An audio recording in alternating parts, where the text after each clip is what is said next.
Hi everyone! Welcome back again to my vlog and masyado tayong maliwanag, babaan natin. Okay, so for today's video, mabilis ang vlog lang to at I just wanna share kung paano sineselebrate ng mga Turkish ang kanilang Eid Mubarak or ang tinatawag nilang Bayram.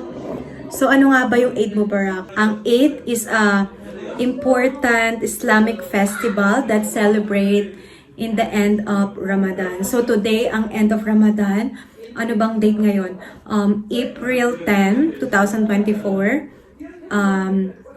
Natapos na ang kanilang Ramadan. So, napaka-importante sa kanila nito. At this is the time for them to celebrate with their family, with their friends, and the people in the community. In the Philippines, para po siyang Christmas at New Year. At nakakatawa na makita na nagbibihis yung mga bata, suot nila yung mga bago nilang damit, at may mga bit-bit silang chocolate kapag bibigay nila to sa mga matatanda, and then that's the time na magbi-bless sila, like, and then like that. Papakita ko na lang yung clip kung papaano sila mag-bless. Parang nga sa atin, parang magmamano po, tapos magbibigay ng gift or hadiah sa kanila. By the way, dito sa Turkey, ang tawag nila is Bayram. At hello to all my Turkish friend. I wanna say, Iyi Bayramlar. Yan po yung tawag.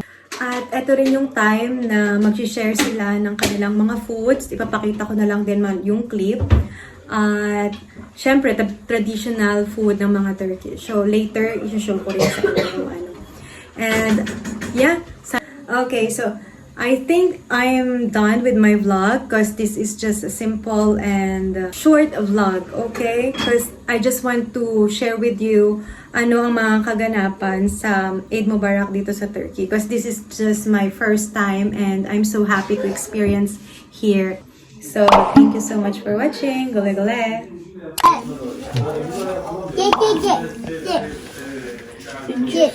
Ay, 300 demişim. Şimdi 300.